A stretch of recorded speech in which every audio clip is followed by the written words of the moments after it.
Loneliness is killing us. Today, more than half of all young adults report feeling profound loneliness, and honestly, I'm one of them. But what if loneliness isn't our enemy? What if it's actually a good thing? And how could Yuru Camp, a cozy anime about camping, hold the solution we never expected? After rewatching Yuru Camp, I realized something. This quiet comfort anime offers a surprisingly profound lesson on how to overcome loneliness, not by escaping it, but by embracing it. So I packed up my gear, hopped on my motorcycle, and set out on a solo camping journey of my own, hoping to understand firsthand what Shimarin and Nadeshiko had already figured out. Now, to be clear, I'm not specifically talking about romantic loneliness. I'm referring to a general lack of meaningful connections, a distance between us and our families, a lack of deep friendships, the absence of a place we feel we belong. Despite being in a world more interconnected than ever before, we seem to be so incredibly distant from one another. Yuru Camp has caused me to question if, instead of being condemned, is there perhaps something we can learn from our loneliness? Seeing Shimarin have such a fulfilling time solo camping and basking in the peaceful nature of solitude is a stark contrast to Nadeshiko, who didn't attempt solo camping until much later in the show, instead opting to join the outdoors club to have others she could spend that time with. That said, Nadeshiko still chooses to later solo camp for the sake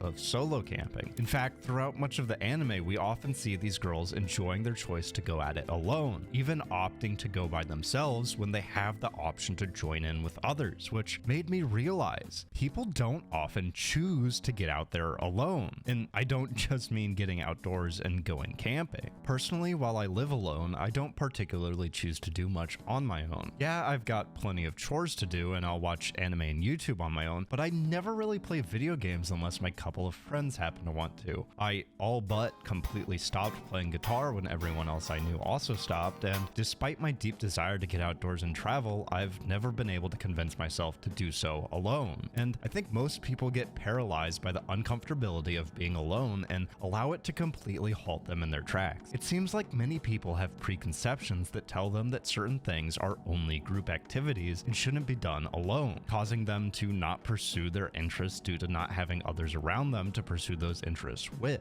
People don't often go out to eat alone, go to concerts alone, go hiking alone, travel alone, or, of course, go camping alone. Hell, a lot of people won't even go to the gym if they don't have someone to go with, despite the importance to their health. But honestly, you're probably perfectly able to live most of your life alone. Yuru Camp does a brilliant job of showing that people can choose to get out there and enjoy their lives on their own. It shows us that you don't need the company of others to have a good time. The show partially illustrates the fact that we rarely choose to get out there and do things, even things that we love, by ourselves. Yuru Camp is trying to convey that it's completely okay and potentially immensely important to spend time alone. After seeing how the girls in the show were able to greatly enjoy their time on their own, I thought that perhaps there was something I was missing. Up until this point, I had always assumed, much like Nadeshiko, that activities such as camping wouldn't be very fun without someone else's company. But seeing the simple and relaxed nature of Shimarin enjoying her solo journeys forced me to question whether or not I could also find the same peace and pleasure spending time with only myself. What's wrong with being alone anyway? Why shouldn't we try to be comfortable doing things on our own? Loneliness is always thought of as such a bad thing. People might look at you as if there's almost something wrong with you when you're a loner, but it's by no means an abnormal state. I more so see loneliness as a warning sign. It's not exactly a pain in and of itself, but rather a signal of missed pleasure. We feel lonely when we want to have connections to others that we feel like we're missing out on. Lonesomeness is a desire, a yearning for something greater than what we currently have. There's nothing physically or mentally wrong with us, we just feel like we're missing something important. But I think we should note that this discomfort is partially a good thing. That feeling indicates to us that we haven't given up on the possibility that we may one day find what we're looking for. And I think that's because we know our hope's not in vain. We know there's a solution, a rather obvious solution, one in which you actually already know. Hey, quick note. So my computer has blue screened about 13 times already in the editing of this video. So if you like the content and you want to see more of it, please consider checking out my Patreon below. Anyways, back to the video.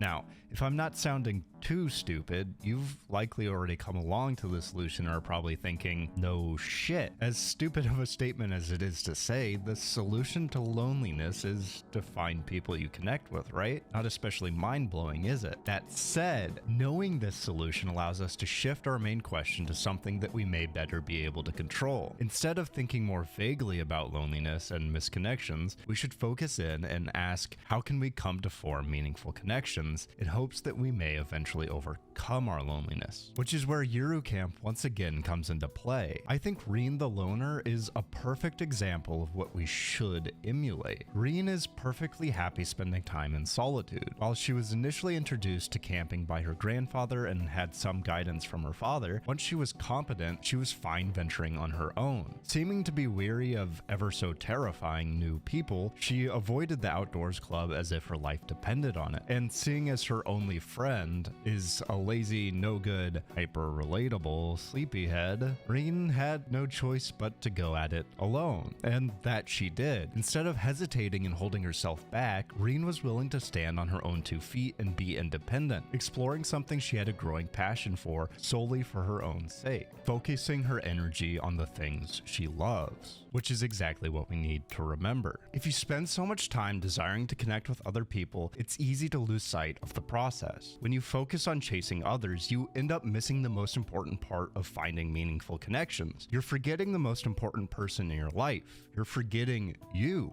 Before we can ever expect to truly connect with others, we have to be able to connect with ourselves. We have to learn who we are and put effort into finding value within ourselves before we can find others we can deeply value and who can deeply value us. If we cannot manage to enjoy our own company, we will never be happy in the company of others, no matter where we are or who we're with. And equally, if we cannot enjoy our own company, how can we expect others to? We need to understand that we have to take time to learn about ourselves and what we love. We need to embrace ourselves. We need to embrace our loneliness. If something is meaningful to us, we owe it to ourselves to pursue it, even if that means doing so alone. We need to take the opportunity to set out and be independent, be willing to learn about ourselves through our solo journey. Being alone can be a lot more gratifying than most people imagine. The fear of pursuing things alone will only stop us from living the lives we want to live and becoming the people we're meant to be. After all, we have to pursue goals and experiences for our own sake and not anyone else's. It's imperative to try things out and make an attempt to find new passions and make new stories, to form our identity and develop our character on our own. As strange as it may sound, we need to take chances to learn who we are and be individuals. I think we far too often dismiss ourselves.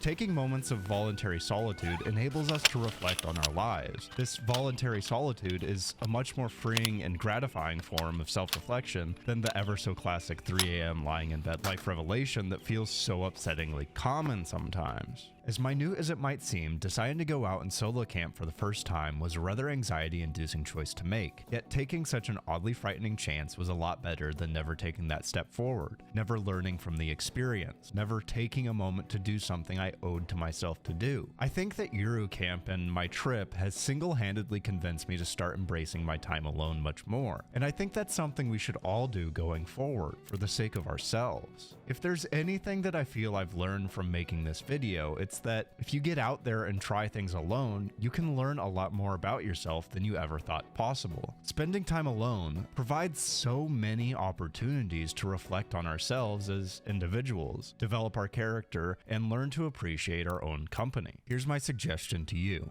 Go, step, make the movement, take the moment, and get out there. Be okay with discovering the world while alone. Take a moment of reprieve to enjoy a break from the mundanity of life. Find comfort in a gentle breeze and joy in a warm cup of tea. Take your time, slow down, and get lost in your thoughts. Sit down and take time for yourself and appreciate that you are living. Taking time for ourselves is what enables us to learn the value of our own company and learn more about who we are as people. It's when we become more unique individuals and develop our personal worldviews and passions that we become more interesting and enjoyable to be around. This, in turn, naturally draws more people in, people who are a better match for who we are. Yuru Camp does a brilliant job of depicting exactly this. this. Shimarine chooses to venture out and become a solo camper for her own sake. She just loves camping and makes an effort to pursue her passion. She doesn't care that she's alone, she just appreciates doing something that she loves and taking the time to be happy with the inner peace that brings her. It builds her character and makes her a more interesting person. After a while, her solo journeys led her to find other like-minded individuals, which enabled her to form exceptional friendships. Shimarine finds her tribe. But what is a tribe, you might ask? Over the course of the anime, we start to see Rin slowly become part of the larger group of girls and begin to form valuable friendships. She is able to do this because of Nadeshiko, who ends up sharing a passion for camping with Rin. This enables Nadeshiko to show Rin that despite her initial wariness of the girls in the outdoors club, they also share a similar passion as her. This in turn is what enables them to eventually become friends. Having that genuine interest in camping and being willing to pursue it no matter the situation is what allowed these two girls to meet. If either of them were not taking the opportunity to genuinely pursue something that they have found a love for, they would never have been in a position that would allow them to find others who share that love. Shimarine and Nadeshiko were able to find their tribe, a place in which they feel they belong, a place that aligns with their personalities, motivations, and a place where they feel they are a genuinely valued part of.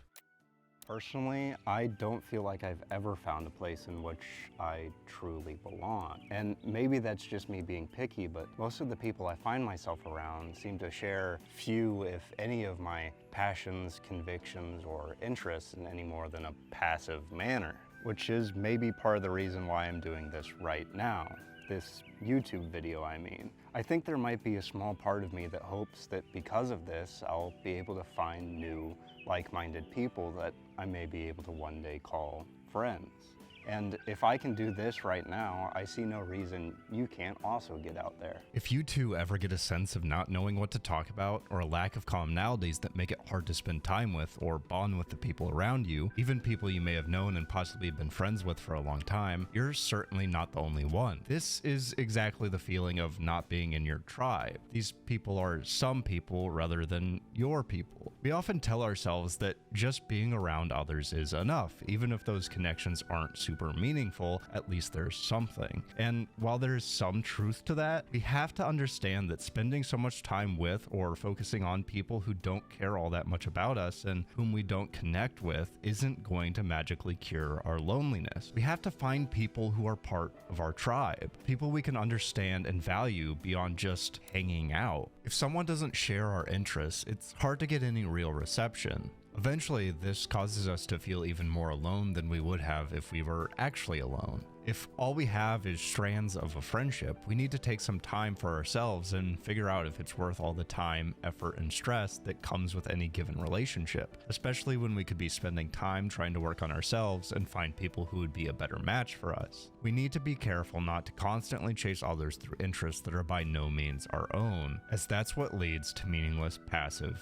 friendships. I think Yuru Camp is such a captivating anime for me and many others because you get to bask in the happy day-to-day lives of these girls. You sort of get to vicariously experience all these moments hanging out and having a great time with great friends, doing something you all have a shared love for. The anime is very much a reflection of all the moments that we would look back on and have fond memories of if it were our own lives. It's a nice feeling to forget your worries and dispel some of that sense of loneliness for the 20-ish minutes of each episode. I think there's a sort of beauty to that. So let's finally answer our main questions. How do we find the right people? How do we find our tribe? How do we form meaningful relationships? To simplify it as much as possible, as human beings, the way we connect to one another is through our similarities. If you want to be able to have a quality conversation with someone, it's likely going to have to be about something you both have a shared passion for or interest in. Therefore, if we want to find people we can have truly deep connections with, we must be our authentic selves. As nerve-wracking as it can be, displaying and pursuing our interests is the only way we can come to understand ourselves and thus become more authentic, leading us to be able to form those meaningful and authentic connections. Being your truest self is what will enable you to eventually find your tribe, the people who actually care about the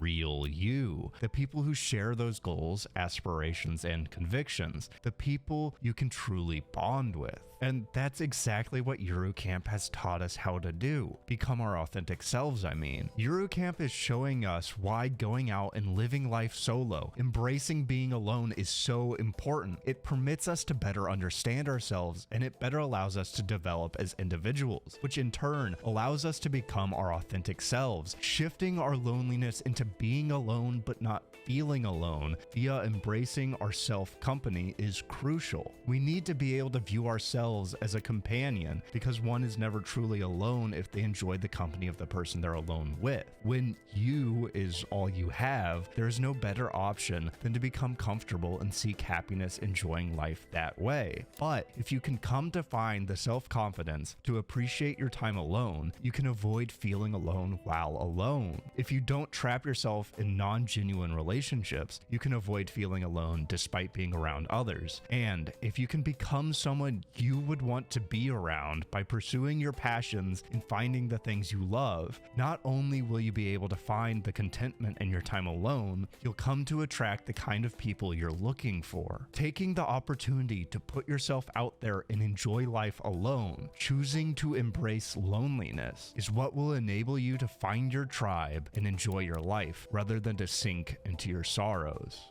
Take the time alone to learn about yourself. Take the time alone to pursue new passions. Take the time alone to find the real you. Then, within that you'll come to find that the world opens up quite a bit. Now, if you don't mind, I'm gonna enjoy the rest of my camping trip alone.